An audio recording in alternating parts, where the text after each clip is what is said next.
बिस्मिल्लाहिर्रहमानिर्रहीम। अस्सलाम वालेकुम नाज़रीन, मैं हूँ आसमा चौधरी और आप हमें यूट्यूब के ज़रिए देख रहे हैं। उम्मीद करते हैं चैनल को आप ज़रूर सब्सक्राइब करेंगे, लाइक भी करेंगे और आपके कमेंट्स का इंतज़ार भी हमें रहेगा। सबसे पहले कुछ आगाज़ करते हैं एक अहम खबर जो मेरी नज़र से गुज़री, कि गंदम का बहरान एकदम से पंजाब में पैदा होना शुरू हो गया है। जो किसान था उसको 3500 रुपए मन में भी वो गंदम उससे खरीदी नहीं गई। कहा गया जी बम्पर क्रॉप है और पाकिस्तान में बड़ी ज़बरदस्त फसल हुई है और कोई किसी किस्म का बहरान नहीं होगा। लेकिन अब कुछ ऐसी खबरें आई हैं, ऐसी इत्तलात आई हैं कि गंदम ही पंजाब से गायब हो गई है और बाहर से गंदम दरामद करने का फैसला किया गया है और तकरीबन 10 लाख टन जो है गंदम दरामद की जाएगी, जिसकी मालियत बनती है 70 अरब रुपए। और अगर यही गंदम अगर बम्पर क्रॉप थी और पाकिस्तान के किसान से खरीदी जाती तो उसको भी शायद किसी ना किसी तरह से फायदा जरूर होता। तकरीबन 3500 रुपए मन जो किसान का एक रेट था, कहीं 2600 रुपए मन उससे खरीदी गई, कहीं 3000 रुपए जो उसका रेट था उसको वो नहीं मिला। और वही जो गंदम है इस वक्त बाजार में ओपन मार्केट में 7200 रुपए मन बिक रही है। पंजाब से ये जो गंदम कहा जा रहा है गायब हो गई है, नई गंदम दरामद की जाएगी और 1 किलो आटे का जो थैला है तकरीबन इस वक्त 180 रुपए है। लोग दुहाइयाँ दे रहे हैं, लोग कह रहे हैं कि जी हम 2 वक़्त की रोटी पूरी करें, हम अपना पेट्रोल पूरा करें, हम कहाँ से ये आटा जो देखिए बेसिक ज़रूरत है, हर बंदे ने रोटी तो खानी है। अगर खाना नहीं खाएँगे, मज़दूर है, दिन भर की मज़दूरी करता है, वो 2 वक़्त की रोटी नहीं पूरी कर सकता अपने घर वालों के लिए, तो उनकी गुज़र-बसर कैसे होगी? तकरीबन 70 अरब रुपए की जो अब कहा जा रहा है ये गंदम बाहर के किसानों से खरीदी जाएगी। अगर आप यही पाकिस्तान से खरीदते, अपने किसानों से खरीदते, तो उसका हमें डबल ट्रिपल मुनाफ़ा होता, आपका किसान खुशहाल, मुल्क खुशहाल होता। लेकिन एक कुछ ऐसी इत्तलात भी आई हैं, ऐसी खबरें भी आई हैं कि पंजाब से 45 लाख टन जो है गंदम गायब हो गई और सिंध से तकरीबन 6 लाख टन जो है गंदम गायब हो गई। तो सवाल ये पैदा होता है ये गायब कहाँ हो जाती है? ये गंदम अगर आपने ज़ख़ीरा की है, आपने ओपन मार्केट में अपने किसान से खरीदी है, तो गंदम गायब होने की क्या तुक है? क्या आपके गोदाम में कोई ऐसे चूहे हैं, ऐसे कीड़े पड़ जाते हैं आपके गोदामों में, ऐसे कोई नाउज़ुबिल्ला ऐसे लोग आ जाते हैं जो कच्ची गंदम खा जाते हैं और लाखों टन की गंदम गायब हो जाती है। मैं डॉक्टर फ़ारूक सलीम साहब को एक शो में सुन रही थी, उन्होंने कहा कि एक बार 2.5 लाख टन गंदम कहा गया कि सिंध में गायब हो गई। तो वो जी कहा गया जी चूहे खा गए। उन्होंने कहा मैंने जो रिसर्च की उसके मुताबिक 2 से 3 ग्राम एक चूहा गंदम खाता है। तो अगर इतनी बड़ी तादाद में 2.5 लाख टन गंदम को खाने के लिए तकरीबन 2 से 3 करोड़ चूहे चाहिए होंगे जो ये गंदम खाएँ। तो सवाल ये पैदा होता है कि आप जो गंदम खरीदते हैं किसान से, बहुत लो प्राइस पे आप गंदम खरीदते हैं, फिर आप उसका ज़ख़ीरा करते हैं, बड़े-बड़े गोदामों में रखते हैं ताकि जी ज़रूरत के वक़्त आप उसको बेचेंगे। एक प्राइस कंट्रोल कमेटीज़ होती हैं, एक मैकेनिज़्म पूरा मौजूद होता है कि गंदम की शॉर्टेज ना हो, एक सूबे से दूसरे सूबे में कितनी गंदम जाएगी, उस पे भी बाकायदा एक नज़र रखी जाती है। लेकिन यहाँ तो कहा जाता है लाखों टन के हिसाब से जी गंदम गायब हो जाती है। तो मैं यही पूछना चाह रही थी, अब हमारे नाज़रीन भी यही पूछेंगे कि भई ये कौन-सी गंदम होती है कि जो चूहे खा जाते हैं, कीड़े पड़ जाते हैं, लोग खा जाते हैं, जो गोदामों में मौजूद होते हैं। तो बेसिकली बात ये है कि ये ज़ख़ीरा अंदोज़ हैं। ये ज़ख़ीरा अंदोज़ हैं, ये ज़ख़ीरा अंदोज़ी कर लेते हैं। अभी इसको कम नरख़ों पे उठाते हैं, बड़े-बड़े गोदामों में सप्लाई कर दी जाती है। सरकारी कागज़ों में आ जाता है जी गंदम कहीं जी केपी निकल गई, कहीं जी सिंध निकल गई। भई अगर निकलती है तो ट्रक निकलते हैं, एक-एक चीज़ नोट होती है। तो आपके पास कोई ऐसा सिस्टम मौजूद नहीं है कि आपकी गंदम एक सूबे से अगर दूसरे सूबे में जाती है तो आपने उसके लिए क्या कुछ सिस्टम बनाया है या नहीं बनाया? और आप जब इतनी बड़ी तादाद में आप वहाँ से गंदम दरामद करेंगे, तो आपके अपने किसान की खुशहाली कहाँ गई? तो देखिए, लोग दुहाइयाँ दे रहे हैं। कल मेरी वो सियासत डॉट पीके पे कुछ क्लिप्स चले कि जिसमें वो कहा गया कि जी लोग एक बंदा कह रहा है मैं 15 किलो का आटे का थैला लाया हूँ, 2250 रुपए का।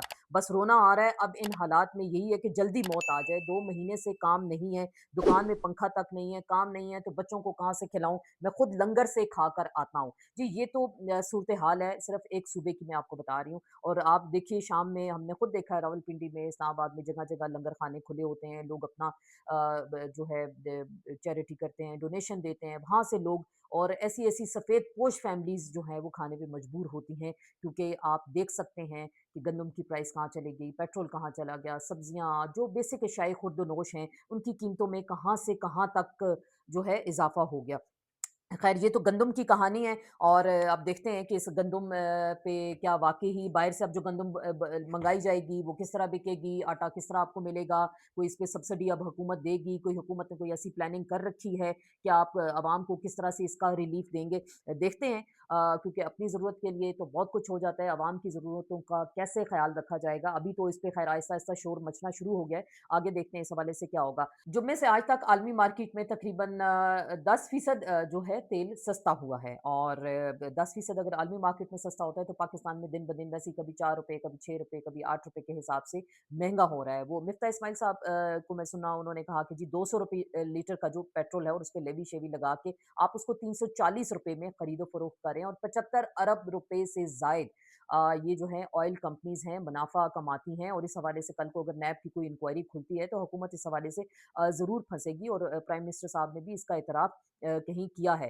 तो देखिए, आप पाकिस्तान में पेट्रोल पे आए रोज़ लेवी आप लगाते जाते हैं। इंटरनेशनल मार्केट में 10% पेट्रोल अगर सस्ता होता है, तो पाकिस्तान की आवाम को ये सस्ता पेट्रोल क्यों नहीं मिलता? और जिस तरह से मैं अभी बता रही थी कि आवाम के जो क्लिप्स हमने देखे, लोग रो रहे हैं, लोग दुहाइयाँ दे रहे हैं, लोग कह रहे हैं जी इसे हम अच्छा जेल में भेजें, कम से कम 2 वक़्त की रोटी तो मिलेगी। लोगों के घरों में बिजली नहीं है, पानी नहीं है, खाने को राशन तक नहीं है। ये आम आदमी की सूरत-ए-हाल है कि लोगों के घरों में खाने तक के लिए नहीं है। और इशराफिया है, इशराफिया की आप ज़रूरतें देख लें, इनकी अय्याशियाँ देख लें, इनके अल्लल्ले-तल्लल्ले देख लें।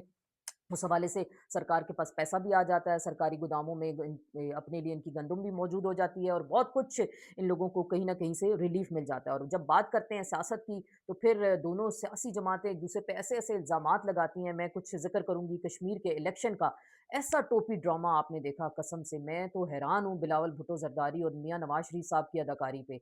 ऐसे-ऐसे कोई वो उनको बरखुरदार कहते हैं, कभी उनको भाई कहते हैं बिलावल को, बिलावल साहब जैसे मियाँ साहब को ललकारते हैं। भाई आप दोनों शरीके इक़्तिदार हैं हर तरह से। अभी अब आज़ाद कश्मीर के इलेक्शन हैं, आज हो गए हैं, और आज तकरीबन कंप्लीट हो गई है पोलिंग, और उसके बाद हमने देखा सारा दिन पोलिंग स्टेशन सुनसान रहे।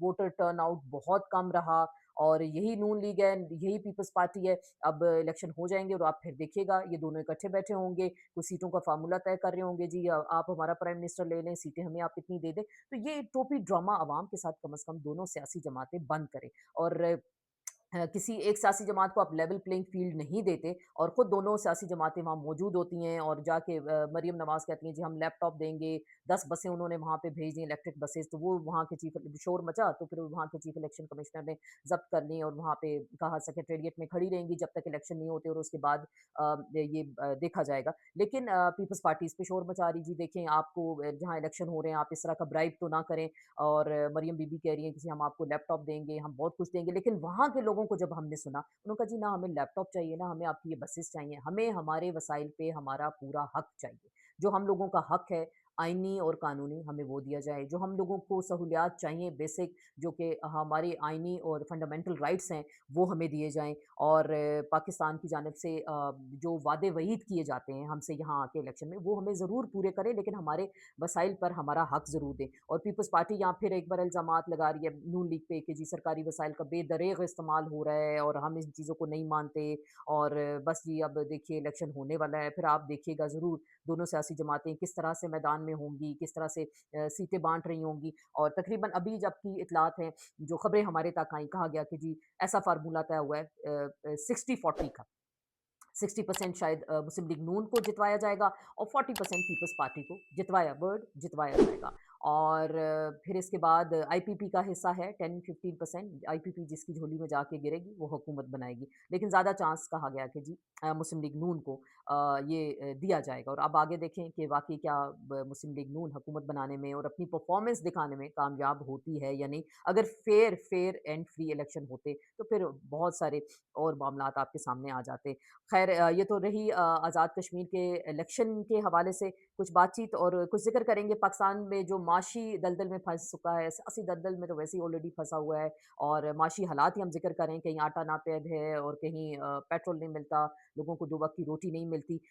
डीडब्ल्यूडी की रिपोर्ट है, उसमें कहा गया कि पाकिस्तान की 20% जो 45% आबादी जो है, ख़त्ता-ए गुर्बत से नीचे ज़िंदगी गुज़ारने पे मजबूर है, और रोज़ाना $3 से कम कमाती है। और हमें बताया जाता है खुशहाली के बड़े-बड़े दावे और बुलंद-ओ-बांग किस्म के दावे किए जाते हैं कि जी पाकिस्तान में दूध और शायद शहद की नहरें बहेंगी, पाकिस्तान ने अमेरिका और ईरान की जंग रुकवा दी, और हमने सालसी का किरदार अदा कर दिया, और हमारे लिए बड़ी बल्ले-बल्ले होगी, बड़ी वाह-वाह होगी। लेकिन पाकिस्तान के अवाम देखें उसी तरह ज़िंदगी गुज़ार रहे हैं जिससे आज से 75-77 सालों से गुज़ार रहे हैं, और अभी तक वैसी ही ज़िंदगी लोगों की गुज़र रही है। इसके साथ-साथ हम ज़िक्र करेंगे कुछ अलीमा खान साहिबा का मैदान अमल में आ गई हैं जी, और बाकायदा वो लोगों को मोटिवेट करना शुरू हो गई हैं। जस्टिस डोगर पे बोली, उन्होंने कहा जी 15वें नंबर के जज थे, लाहौर से लाके उनको इस्लामाबाद में लाके रखा गया और ये वही जज हैं जो बुशरा बीबी और इमरान खान की ज़मानतें नहीं करने देते, उन पे रोक देते हैं, उनके केसेस को आगे बढ़ा देते हैं। लेकिन यही वही जस्टिस डोगर हैं जिनके अभी पिछले दिनों बेटे की शादी हुई, तो तकरीबन पीटीआई की बड़ी मरकज़ी क़यादत वहाँ पे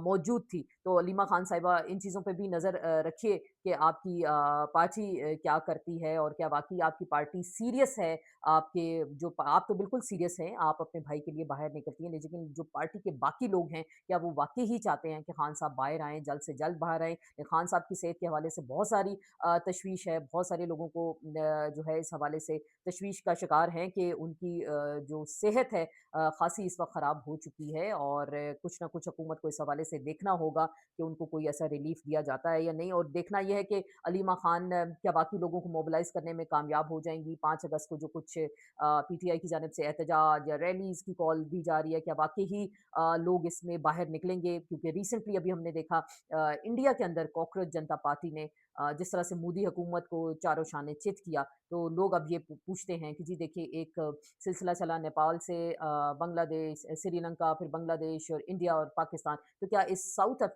एशिया की जो पूरी बेल्ट है, इसमें क्या जेन ज़ी ही तब्दीली ला सकते हैं? ये तो आने वाला वक़्त बेहतर बता सकता है और वहाँ पे तो जंतर-मंतर प्रोटेस्ट भी चले और बड़ा वहाँ के यूथ ने अपना पॉज़िटिव रोल प्ले किया। लेकिन बड़ी अच्छी इंटरेस्टिंग बात रही कि वहाँ पे कोई उस तरह गोली नहीं चली, वहाँ पे कोई उन पे कोई इस तरह का क्रैक डाउन नहीं हुआ। लेकिन अब कुछ ऐसा हो रहा है कि जिन लोगों ने कुछ अब्यूसिव लैंग्वेज यूज़ की या कुछ इस तरह के रिमार्क्स दिए तो उन उस हवाले से वहाँ की जो दिल्ली पुलिस है वो इसको देख रही है। लेकिन क्या जेन ज़ी वाक़ई ही तब्दीली का पेश-ख़ैमा हैं और तब्दीली ला सकते हैं? इस चीज़ पे भी हम सबकी नज़र रहेगी और इसके साथ ही आपसे इजाज़त चाहेंगे। इंशाल्लाह कल फिर मुलाकात होगी किसी नए सिलसिले के साथ। आसमा चौधरी को इजाज़त दीजिएगा। आपके फीडबैक का, आपके कमेंट्स का इंतज़ार रहेगा। अल्लाह हाफ़िज़।